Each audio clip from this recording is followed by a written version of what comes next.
Welcome to Colors of Perth, where we bring life stories together. My name is Yamuna and I am your host in this journey. Have you ever imagined what it feels like to survive in a refugee camp? To wake up each day simply hoping to live one more day peacefully? To carry not just your own dreams, but to live through someone else's passion and hope? Today, we meet a woman who has walked through those struggles with strength and courage. Despite the challenges, she never gave up. Her journey has now been honored with the Multicultural Youth Award WA 2025. It's my privilege to introduce you, Mayada Ali.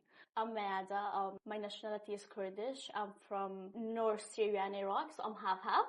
Is that Syria and Iraq? Iraq, yeah. Which called Kurdistan. I have 4 brothers. I'm the oldest child, no sisters. 1 girl and 4 boys. Wow. Yeah, but I enjoy being with the boys. So I came to Australia in 2009, at the end of 2019. So actually on September, we'll be in Australia for 6 years now. 6 years, yeah. And since then, I haven't visited my country. So what was the situation when you came to Australia? So as I said, I born in North Syria. When I was 2 years old, we moved to the capital city of Syria, which is Damascus. So I lived there for almost, I think, 8 years. When did we leave Damascus? When the war started. So when the war started, we had to go back to North Syria, which is like my grandpa's village. And to be honest, the situation there wasn't good to live there. So we said, let's go try North Iraq. And it was that time that we went there, and we started living in refugee camp. So basically when the war started, our life just changed a lot. And so when was the first time you really saw the war? In Damascus. So what age was you? I was young. So I'm talking about 2000. Let me remember what age I was. So I was in grade 3, grade 2. That was like child. Yeah. I was really young when we were there. Can you recall what it feels like to be in a war zone? It's terrible. Like there is some stuff that I was a child. We had my brother also. He was younger than me, 2 years. So it was hard to see some scenes that the child should not see it. Yeah. There's some like hard stuff that it does not go from your memory, it just stay there, and I always hope that I forget or my brother forget, but it's always there. It feels terrible. Like, you will wake up. We used to live in building floor 14, and if any bomb happened, you would see the building shake, the windows. And I remember, the last few weeks that we were in Damascus, there were a lot of bombs that we were seeing it from the window. When the bombs start, the fire, it's terrible to see that and to not forget it. And there's a lot of other stuff that we saw that I don't think it's nice to share it. Yeah, I'm so sorry for that. Do you ever imagine that you will come to Perth? No, to be honest, I never saw. Actually, when the war started, I was like, is it at the end of the line? And it was hard for me to think that way. Like, you are a kid. Yeah, a kid. You're a kid. Or the only thing that you should think of it is to chocolate. Chocolate, and yes. But if you think that, there is no future, I'm going to stay alive for tomorrow or no, it was hard. Especially my brother said the word a long time ago when it was war. So it was me and my brother and my parents. Yeah. He told my mom, we don't want any more siblings. Yeah. And my mom said, why? He said, if something happened, my dad can carry my hand and you can carry my other's hand. But if we have another sibling, who will save him? So it was hard to think that way as a child. So I said I was in grade 2 and 3. He was in pre-primary.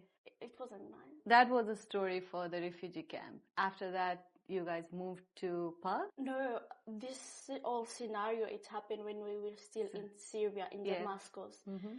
So when the war started, we moved to Iraq. That's when we started living in refugee camp. To be honest, living in refugee camp is not easy. And see, I may say it's hard, but some people may say no. Because each person, they are saying it the way that they experienced it. For me, it was hard living in refugee camp with 3 of my brothers. And especially when we knew that my brother had cancer, we were in refugee camp. He was 5 years old. See, when I say we lived in refugee camp, I'm not just saying we lived in a tent that There were some day no stuff to eat. They were terrible life. In the same time, it was a lot of pressure, not just living in a refugee camp. You don't know till when you're going to live there. No future, no school. No school, no education, No. no fresh food. Yeah, at the beginning they were nothing. And some people might say, oh, you're just making a big deal, but having a person have cancer in the family, living in a refugee week, not having fridge to put the medicine in the fridge, it's hard. Actually, when we came to Australia, so because my brother had his cancer again, I was curious to know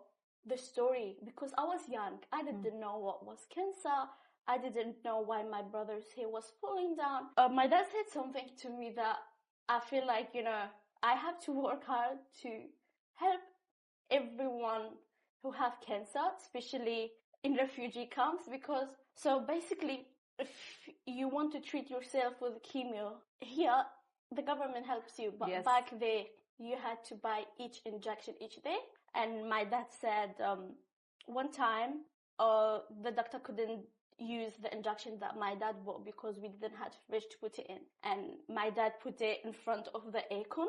So yeah, it was hard to not find a fridge to put the medication in it. And I remember because he did operation, and sometimes we didn't have the electricity at all, and I was just seeing him in pain but not understanding what is it. So how old was your brother when you find out he had cancer? He was like between age 5 and 6. So did you guys find out he had cancer when you were in camp? Yes. So at that time, might be you didn't have the proper hospitals to go? See, so when we moved to camp, like we lived there for I think almost 1 year, then we knew that he had cancer. Okay. Yeah, and there were like, a lot of hospitals, but it was expensive. It is, yeah. It's not like Australia where you have a Medicare or insurance, right? No. It's like you have to go, every time you go to see doctor, you have to pay. I could relate with, even it's same with my country, that each time you go to see the doctor, you pay it separate.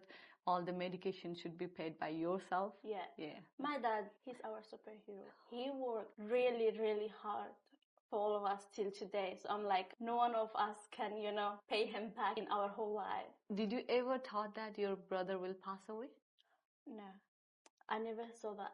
I never think of that losing one of my family. Yeah. Even though because he has stage 4 cancer. I remember one time the doctor told me that he is going to pass away. I couldn't believe it. Like, I didn't accept the reality at all. And when he did pass away, I still couldn't actually accept the reality till some days I'm like, he is with me. But like, I cannot accept to say that he did pass away, because when he passed away, I lost myself. I feel that when he passed away, I passed away with him. I love all my brothers, but he was the closest to me. Like, it was only 2 years between us. And as the person who don't have sisters, when I needed a sister, he used to be there for me. He was my first best friend. He meant the world to me. And losing him, it was like, there's nothing else.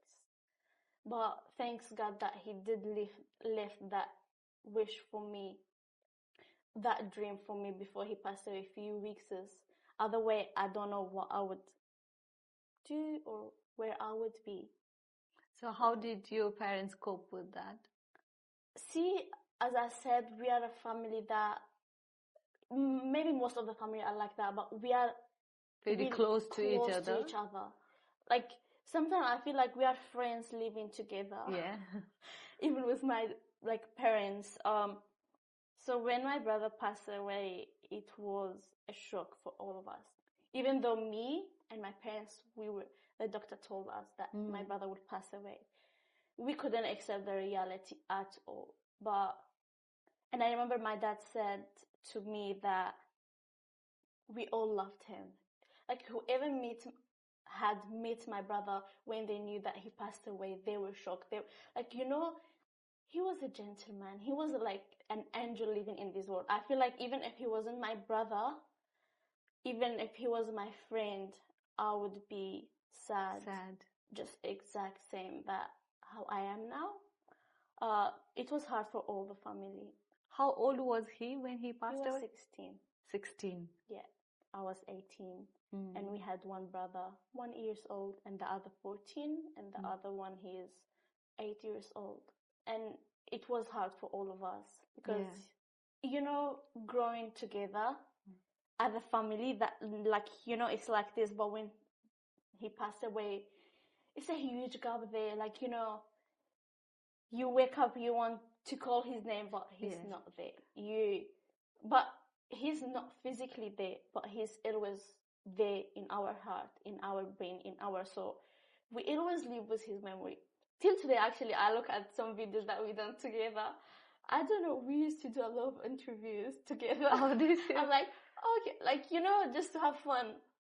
And yeah, in one of the video, he did actually said that all these videos for memories, but nobody of us knew why he said that word. That time he had cancer, but his health was good.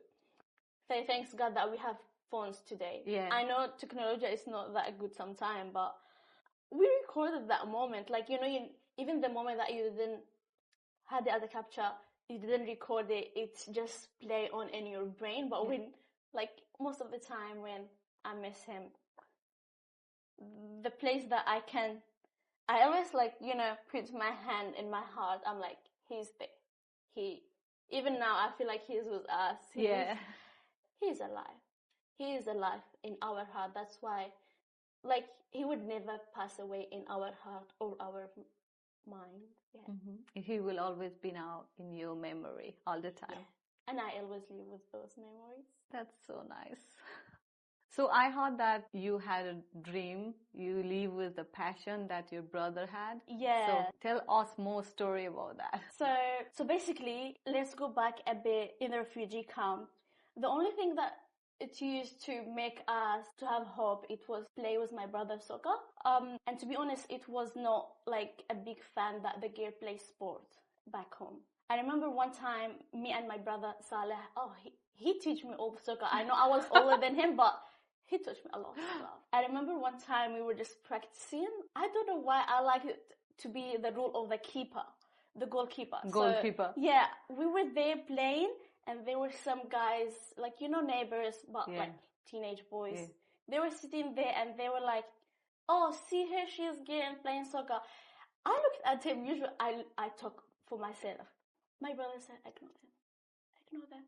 I'm here, we playing together, ignore whatever they say. Because, you know, when they see like the girl playing soccer or any other sport, they're like, you don't belong here. I'm like, what do you mean by I don't belong here? Yeah, so he and my brother encouraged me a lot. Like, do whatever you like and ignore everyone. So, as I said, we came to Australia in 2019. We never thought that we'll be in Israel one day.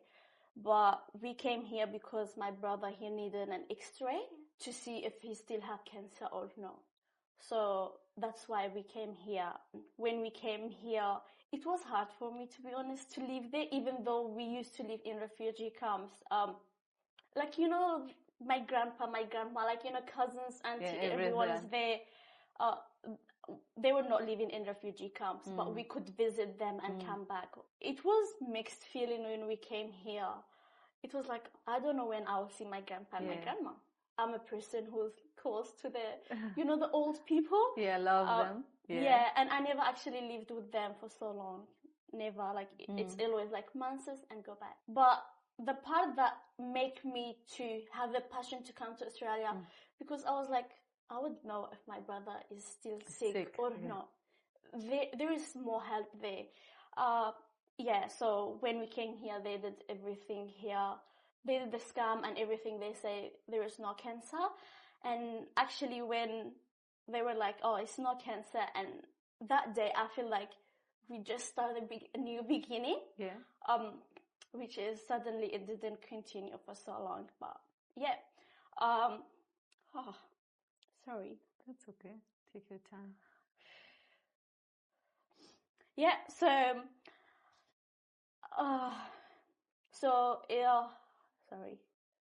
So when we came here, we started at school. We were in IC classes, so the language classes. Oh yeah. So did you learn English after coming here? Yes, I didn't know how to speak English at all. I was like, I know good morning, I know my name, I know where I'm from. Yes and no. Oh. I think the basic But word. I can say that within 6 years you have done so much better. Wow, thanks. Thanks. There's still some word I cannot pronounce it right. Oh, no, English is a tough language. Yeah. So to live with someone else's passion and hope, how does it feel? It feels amazing. I cannot describe it. It's like, it look like that person is alive. You are just there as assistant. So your brother name is Salah.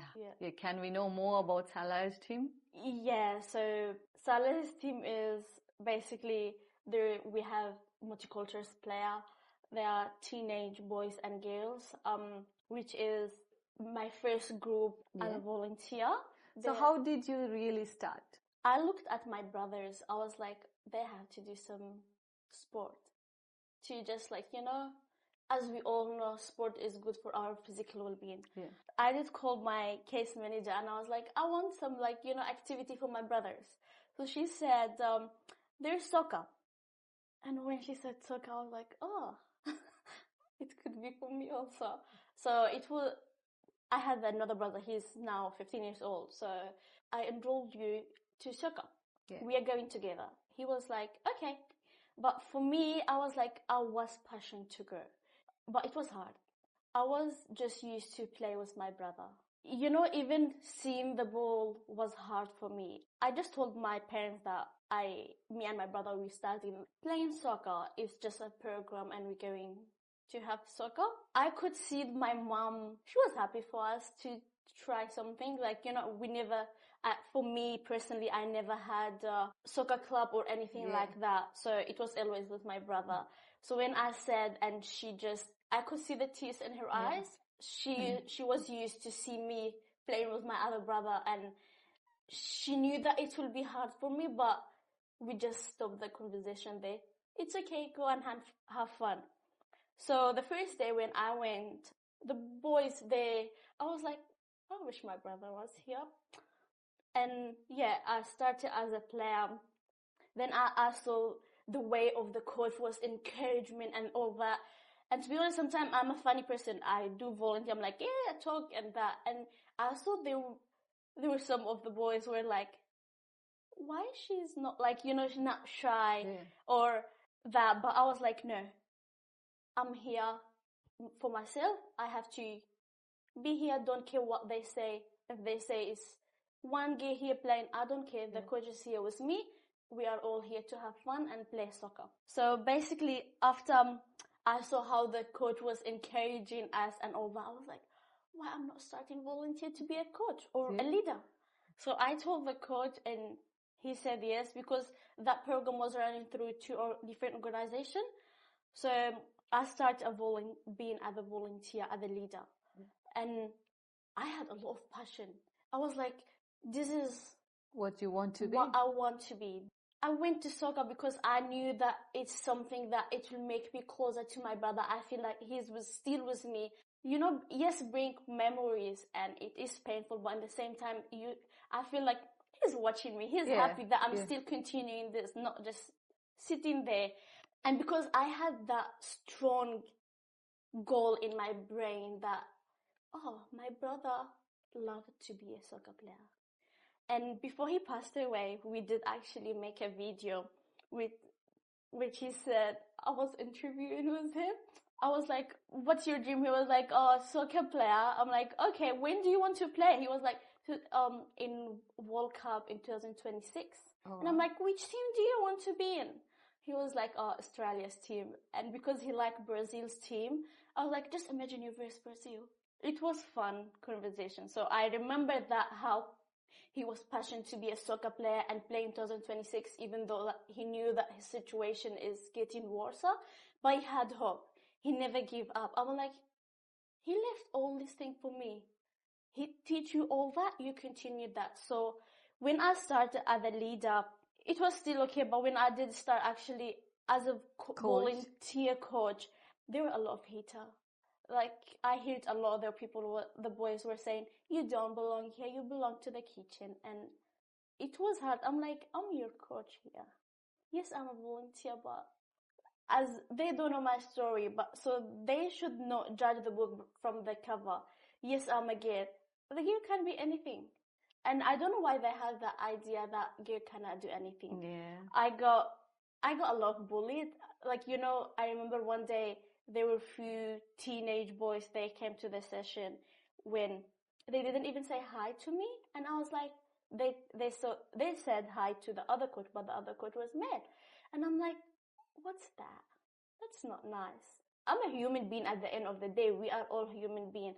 Till today, actually, I get bullied by where I came from, my gender, my religion, my everything. But I'm like, all this stuff that you bully me for it, they make me the person who I am today. I think if I didn't live in a refugee camp, I wouldn't be strong and brave like today.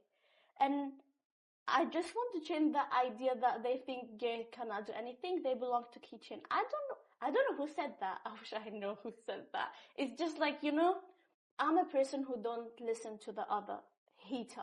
But like, the people who talk about me in a bad way, because I know my story, they don't know my story. But there are some other people, if they hear it, they will be like, oh, I cannot do it because the other person say you cannot be here. See, maybe some people think that I reached to my dream so quick and so easy, but there's a lot of stuff. Like, you never get something without paying it. I'm not saying paying it by paying money, but you pay your health to it. There's lots of stories or the struggles behind your success. It is. There is a lot of stories. People just think that, at this age, she got awards, she got nominated, she got all the fame and everything, but they don't know how struggle was the life. They don't know. And I think even there are some people, even when they know, they are just like... They don't want to accept it. They don't want.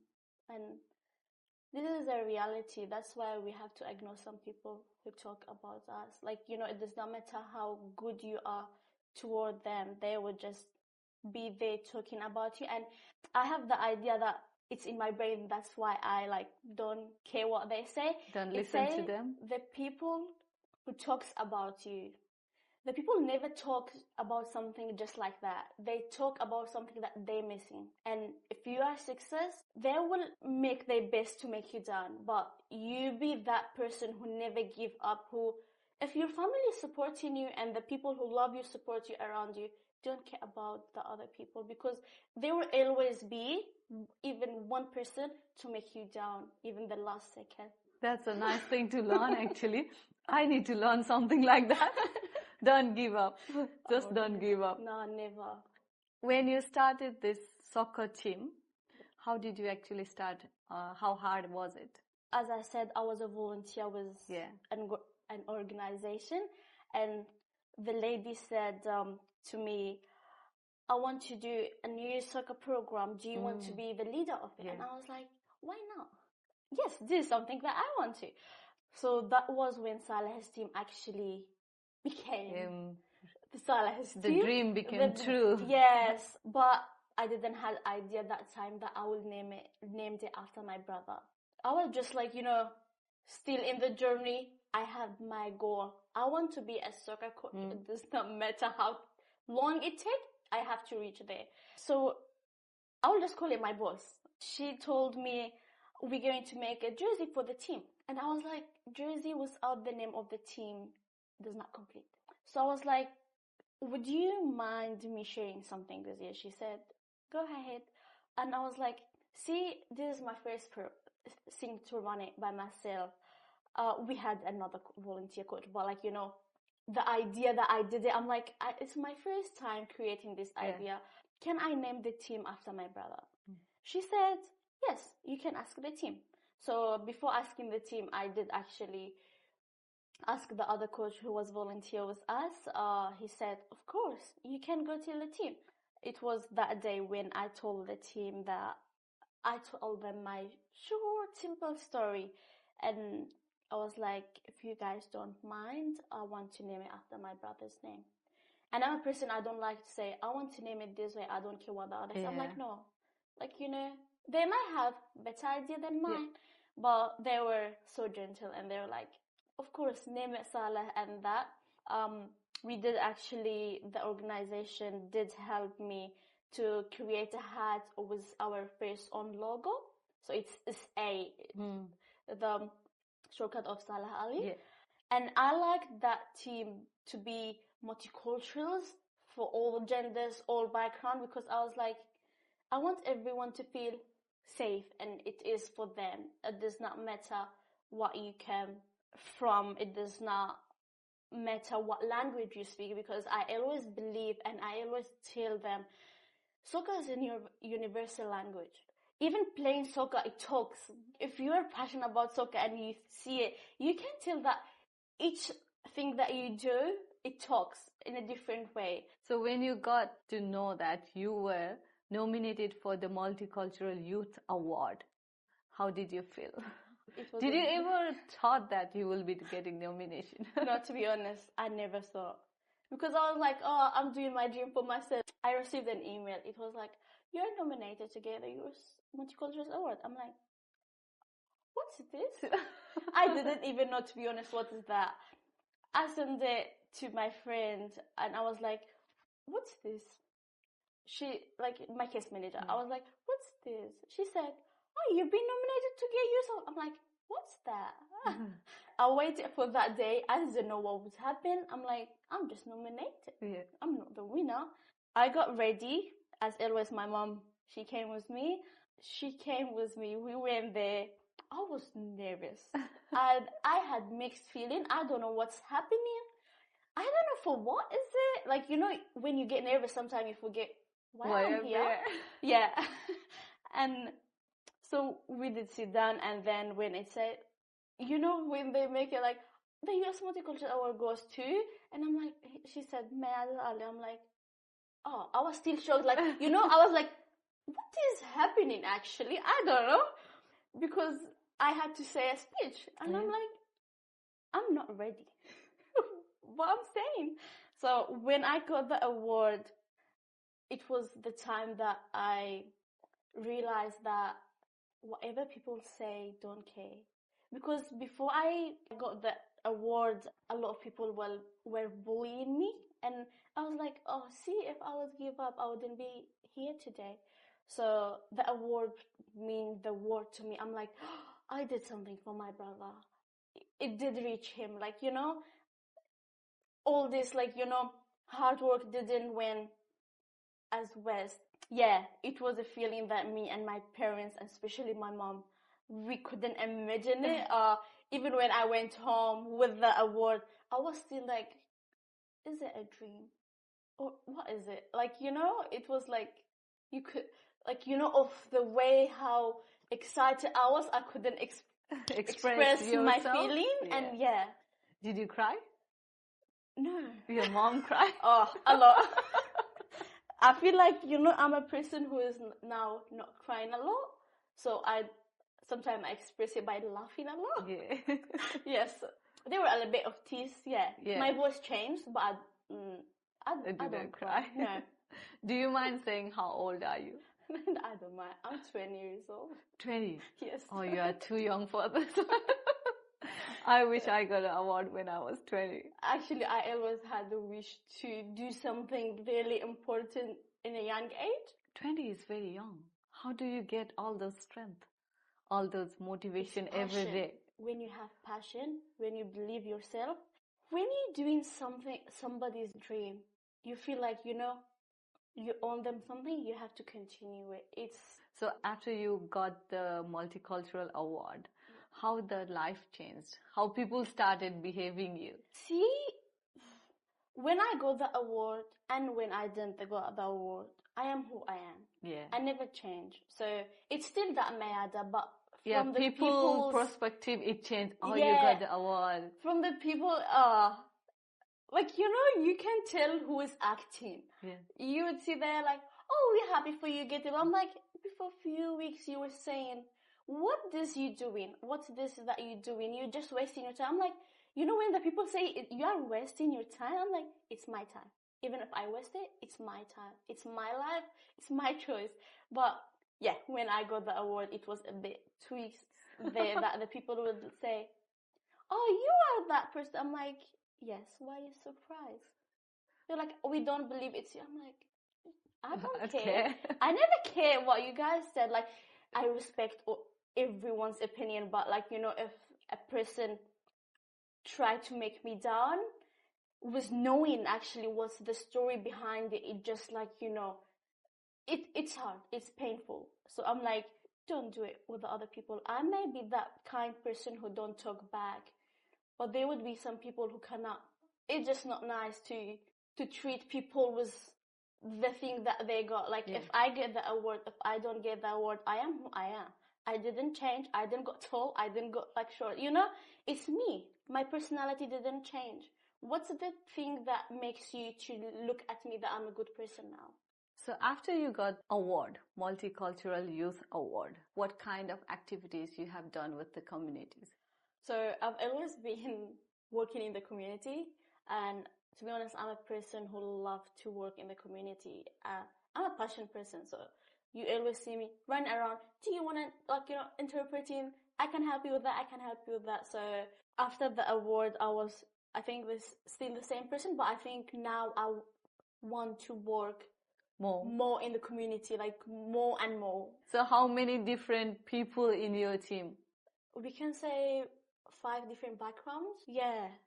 And I'm always looking forward to see more. More. Maybe 10 different backgrounds. I'm happy with that. It's usually women or men? Teenage boys and girls. Oh, wow. Working with teenage, it is a bit hard, to be honest. So your team have 5 different backgrounds. Yeah. And you are working with the young girls and boys. Yeah. As a soccer coach. How does that make you feel? It makes me to feel happy because I love what I'm doing. It is a message behind it.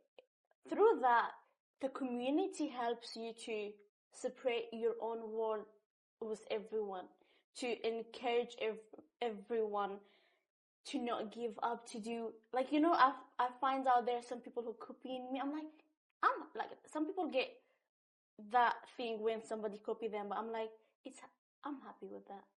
Unless they are doing like, maybe they had that thing, but they didn't had the strength, courage to do it. Yeah. So yeah, I love my team. They are nice, and I love the way that they accept all backgrounds. Because when I see like somebody's not accepting, and if even I hear somebody saying that you're not good, either keeper or a defender, I'm like, I stop the game. I'm sure it's not right, but I cannot handle that. I stop the game immediately. I'm like, we are all here equal. Even me. Like, yes, I'm a coach. We are all one here. So they also learning that they're not just coming to me to learn how to kick a ball. Yeah. They know how to kick the ball. But soccer is not just teaching soccer skills. You can teach people about different cultures, different passion. Like, maybe her passion is about soccer is she like Messi. And I feel like through soccer, it's bonding. Yes. It's like I always say, soccer bring all the people together. All the world together. That's why I also say soccer is a universal language. It's for everyone. And the thing that I really like about soccer is when we are all inside the pitch. We are all sharing the same passion together. We are all one. Do you know how to play soccer? Yeah, I only know how to play a bit since when I started as a player at the beginning.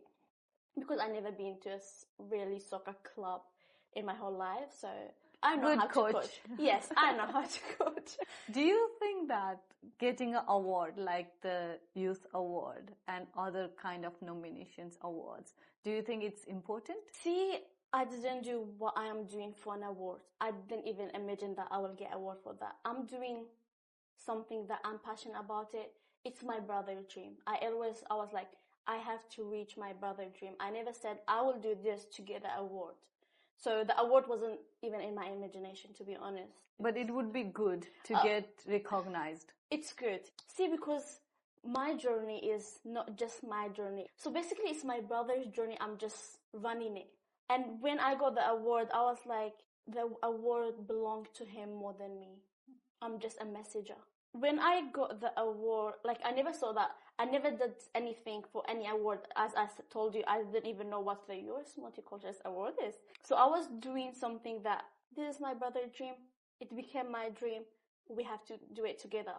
But it was also good when I got the award that the people know the story. And I'm like, they are hearing the story. It looked like my brother got to play in World Cup. Like everybody heard the story. And yeah, and I think it was a good thing that it may inspire the other people also. It may encourage the other people that if you work hard, you will get something at the end. It does not matter how long it takes. There's a good part. It's like you keep yourself motivating. Yeah. When you share me the story about the war zone, and now you're sharing me the story about you getting and winning the Multicultural Award, have you ever imagined that this will come in your life? No, to be honest, I never saw myself as person who I am today. Even if I had the imagination, it was all blurry of what I was going through at the beginning. As I said, like, I don't know if I'm going to stay alive for the next day or no. So there were the passion, the dream, but do something. It was just like, blurry. You cannot see it clearly.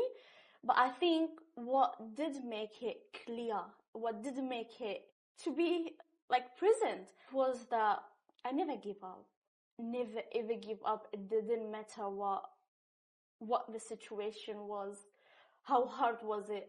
I'm like, when you work on something, never give up, never give up. And I always had that thing that if you work hard, there is something for you at the end. And I think I wouldn't continue it if it wasn't of my parents. Like I always tell them, I feel like, if we are not like this close to each other as one family, we would never be where we are today. We would not be who we are today. I think without them, I wouldn't be the person who I am today. Do you remember the day when you landed in Perth? Do you remember anything about that day? Yes.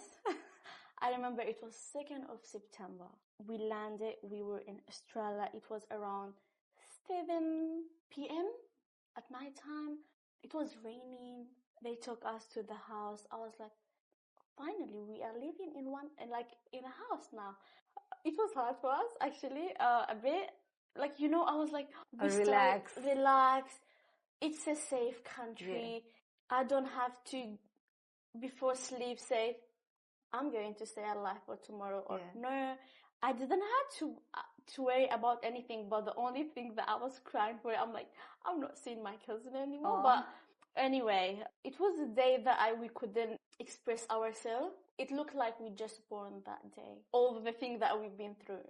Yeah. Have you ever thought that you will go back to your country? I may go to visit there, but not stay there. I don't think so. For the people who are living in the refugee camp at the moment and they want to come here, what would you like to say? Or people who are struggling in their life in the refugee camp, as you have experience being there? My message to the people who still live in a refugee camp is to never give up. Stay close to your family. Family is a treasure. For me, as experience living in a refugee camp, I feel 100%, I'm sure that if I wasn't with my family, I wouldn't survive. So stay close to your family. Never give up. Be who you are. Do your dreams and have goals.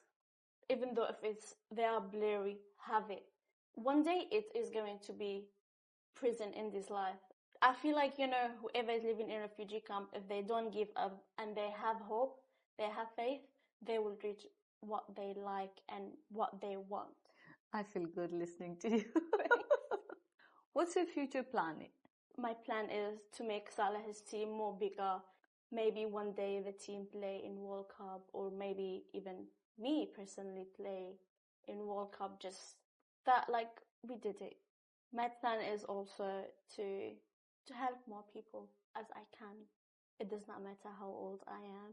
Even if I'm younger, I really want to help everyone, every single person, and give them the passion about what they like. And is there anything you want to share to our listeners? So yeah, I would like to leave a message to all people there or who are listening to this story now. I just want to tell everyone to be who they are. Don't give up. And I always say, and I will always say, if your dream is made up with love, it's never going to end. And be who you are. Don't be a copy from other. Be a unique person. So when I say don't compare yourself to the other, like for example, don't say, I wish I was like that person. You may wish to have something that that person have, but he may wish to have your life. So nobody knows anybody's story. We all have our smile on our faces, but we hide a lot of stuff behind it. So each person have a different story. I believe if you don't compare yourself to the other, you will be the person that you want to be. I saw a short quote the other day. It's about the turtle. It say, turtle does walk slowly, but she always reaches the destination that she planned to do to get it. So it does not matter how many years it take, how long it take, how hard it take. You will always get there if you have that in your brain, if you are passionate about it, if you believe in yourself, and if the main thing is that to not give up. If anyone wants to join your soccer team, how do they join? They can just send me a message through my social media, but if they want to join any other soccer club, they can go ahead with the organization that I work with them. And can you name the organization? Yeah, so at the moment working with Football Future Foundation, and the other organization is The Big Issue, and the other organization is Refugee Australia. How do you feel when at the age of 20 you achieved so much? Like, I cannot see that I'm getting tired, but like, because I have a passion about it, I'm like, I want to do more and more. That's why I'm like, I'm looking forward to work with more organization, to do more stuff with the community. Maybe not through soccer, but like, anything that helps the community. So I never feel that my age is 20. Nah. Even when I say my age is that some people are like, oh, you were a coach. And I'm like, how did you saw me? How was the session today? They were like, good. I'm like, this is the main point. The main point is not my age. Yeah, the main point is who am I? Yes. Thank you for sharing all those wonderful stories, and thank you for sharing and bringing your brother in the studio. Even if he's not physically present, I believe he's somewhere here with you. And to people who are listening to Maya Ali's conversation, our conversation, her story, I believe we need to be as motivated as she mentioned. Never give up if you really want to be successful in this place, right? Yeah, always. And if you want to join her team, you can contact her on her social media or any of the numbers or the website given in this screen. You can contact in that one, and you can personally message me or personally message her. We would try to help you as much as we can. And thank you so much for coming today. Thanks for having me and sharing my story. No worries.